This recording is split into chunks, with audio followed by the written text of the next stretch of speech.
Pemirsa tentunya masih bersama dengan kami dalam Berita Lampung. Untuk Anda yang baru saja bergabung, kami akan menyajikan kembali berita utama pada pagi hari ini. Mual muntah setelah habis makan apa? Makan nasi Supono. Ini satu keluarga nih Pak. Ini kebetulan orang. Ratusan warga di Mesuji dilarikan ke sejumlah rumah sakit karena keracunan makanan nasi Punjungan.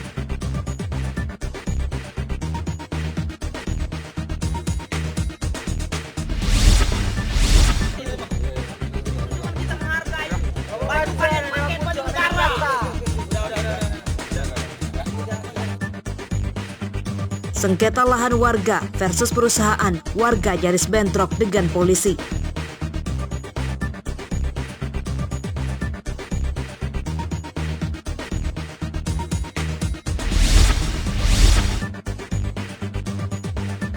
Pelaku begal motor di Bandar Lampung tewas ditembak polisi.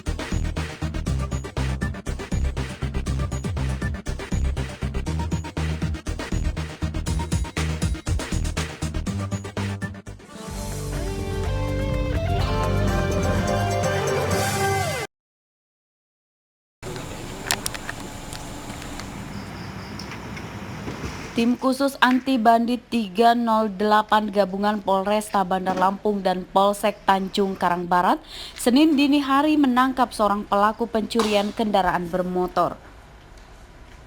Menurut polisi, pelaku mencoba melawan dengan menembak petugas saat akan ditangkap. Petugas sebelumnya sempat membawa pelaku ke Rumah Sakit Bayangkara, namun pelaku atas nama Doni Juliandi, warga Lampung Timur itu pun harus meregang nyawa setelah 2 butir timah panas bersarang di tubuhnya. Pelaku ditangkap saat akan melakukan aksinya di kawasan Langkapura, Bandar Lampung. Menurut petugas, pelaku bersama seorang rekannya sudah masuk daftar pencarian orang sejak 5 bulan lalu. Para pelaku kerap beraksi di sejumlah tempat indekos dan rumah ibadah. Para pelaku juga dikenal sadis karena tidak segan melukai dengan senjata api jika korbannya melawan. Ya, tempat memang terjadi perlawanan pada saat kita lakukan penangkapan dan diambil tindakan tegas sama anggota kita. Dari catatan kepolisian sendiri sudah berapa TKP itu Pak Dir? Ada beberapa TKP yang mereka lakukan. Barang bukti diamankan Pak Dir? Barang bukti termasuk SNP dengan 2 selongsong yang aktif, kemudian 2 yang kosong yang sudah dia tembakan, kemudian kendaraan letter T dan juga kendaraan roda 2 yang diamankan oleh petugas.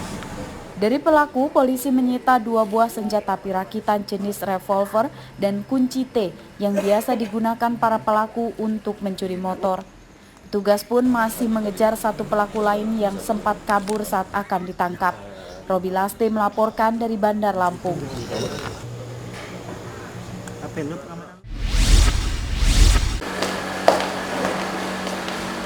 Kepolisian sektor Tanjung Karang Timur Bandar Lampung Senin siang menangkap pelaku pencuri motor. Pelaku bernama Randy Rinaldi berusia 34 tahun, warga Kelurahan Panjang, Bandar Lampung. Pelaku ditangkap polisi setelah dilaporkan oleh korbannya. Modus pelaku yakni berpura-pura akan membeli sepeda motor second milik korban yang dijual melalui akun jejaring sosial. Pelaku kemudian meminta bertemu dengan korban untuk transaksi dan cek motor yang akan dibelinya. Saat ditemui di tempat yang sudah disepakati, pelaku kemudian membawa kabur motor korban dengan cara mengelabuhi berbohong melakukan tes performa mesin. Lain cewek di Facebook. Terus Temuan. itu? Ya sambil ngeliat mesinnya dong.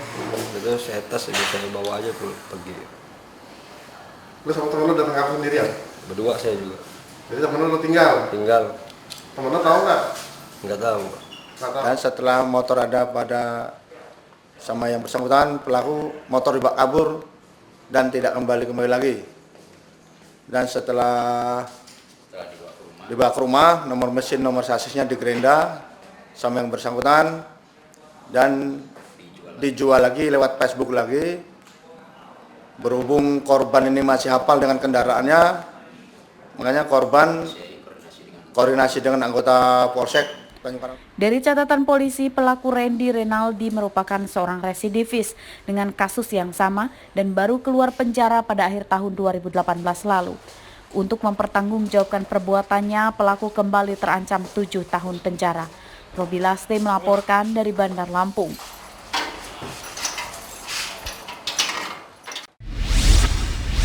Rumah saya di sini, Pak. Siapa nama Di kamu? Bukit. Saya dagang di satu dagang Nama kamu siapa? Nama saya Tiana. Nah, ini apa nih? Itu punya dia, Pak. dalam Rokok tas kamu juga. ya? Iya, rokok juga itu dia, Pak. Dia sopir katanya, demi Allah, demi Rasulullah. Silakan tes darah kalau nggak percaya, Pak. Wanita bernama Sulistiana ini berusaha meyakinkan polisi bahwa tas berisikan narkoba yang dibawanya adalah bukan miliknya. Wanita janda beranak 3 ini bahkan memberanikan siap dilakukan tes darah maupun tes urin agar tidak ditangkap polisi. Namun meski demikian, polisi yang menemukan sabu-sabu dari tasnya akhirnya tetap membawa Sulistiana ke kantor polisi. Saat dalam pemeriksaan petugas, wanita yang kesehariannya sebagai pedagang kue keliling di kampungnya di Bukit Kemuning, Lampung Utara ini mengaku belum lama kecanduan narkoba sabu-sabu. Pelaku mengaku terpengaruh oleh pria kekasihnya berinisial JI sekaligus pemilik narkoba yang dibawanya. Selain sebagian digunakan sendiri, pelaku ikut membantu menjalankan bisnis haram kekasihnya menjual sabu-sabu. Udah berapa lama pakai narkoba? Dari tahun baru, Terus? Siapa yang ngajak? ikut kawan juga. Selain pakai, jual juga? Enggak. Enggak ya. Berapa beli? Apa? Beli kemarin itu berapa beli? 150. 150. Kedua pelaku ini ditangkap di tempat berbeda. Jadi pertama kita tangkap 1 orang, setelah dikembangkan dapat lagi 1 orang lagi. Dari hasil pemeriksaan sementara, kedua pelaku ini bandar atau pemakai? Salah satunya pengguna, salah satunya pengedar. Untuk bahan darah di luar wilayah Lampung Utara. Saat ini polisi masih memburu pacar pelaku berinisial JI yang masih buron. Untuk mempertanggungjawabkan perbuatannya, Sulistiana kini terpaksa harus terpisah sementara dengan 3 anak-anaknya karena harus menjalani masa penahanan di penjara. Sanksi tentang pelanggaran penyalahgunaan narkotika dengan ancaman 12 tahun penjara kini sudah menantinya di depan mata. Ardio Haba melaporkan dari Lampung Utara.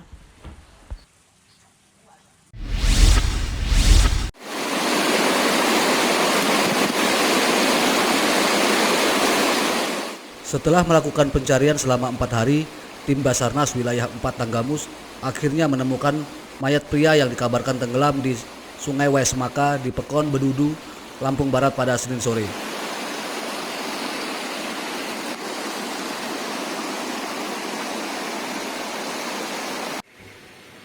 Korban bernama Rusli, warga Pekon Waingison, Kecamatan Batu Ketulis, Lampung Barat.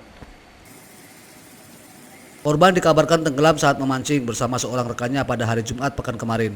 Korban jatuh ke sungai karena terpeleset saat mencari titik spot untuk memancing. Tenggelamnya korban kemudian dilaporkan ke Pamong hingga sampai ke Basarnas. Akses jalannya itu cukup ekstrim dan arusnya cukup deras gitu. Untuk kondisi korban sendiri, Pak, saat ditemukan, Pak? Untuk kondisi korban sudah meninggal dunia. Jenazah korban ditemukan sekitar berjarak 3 km dari lokasi titik tenggelam. Oleh tim Basarnas, jenazah korban kemudian dievakuasi ke Rumah Sakit Liwa guna proses selanjutnya untuk diserahkan ke pihak keluarga. Rosandi melaporkan dari Lampung Barat.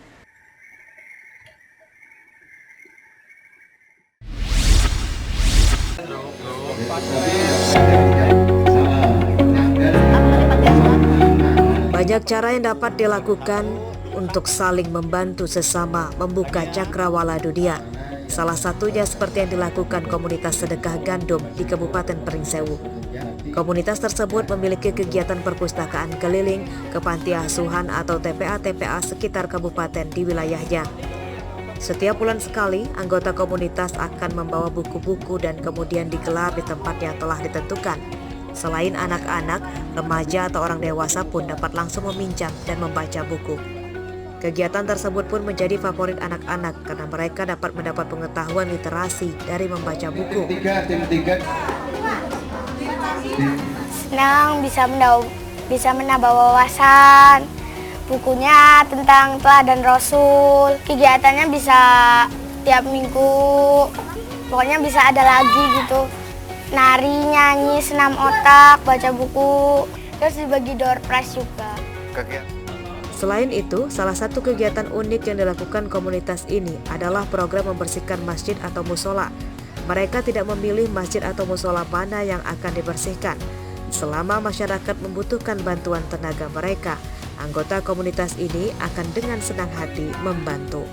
Tapi mungkin selama ini belum terkoordinir lah untuk pemberian bantuan seperti itu. Makanya kami dari Sedekah Gandum Kabupaten Pringsewu memfasilitasi itu semua.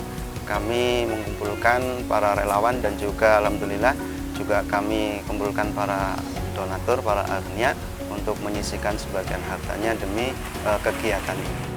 Para anggota komunitas itu berharap dapat terus melakukan kegiatan yang bermanfaat, khususnya bagi masyarakat Pringsewu. Mereka berharap kegiatan yang diadakan dapat diterima juga sebagai edukasi kepada masyarakat untuk mulai bersedekah sejak dini. Aris Susanto melaporkan dari Pringsewu.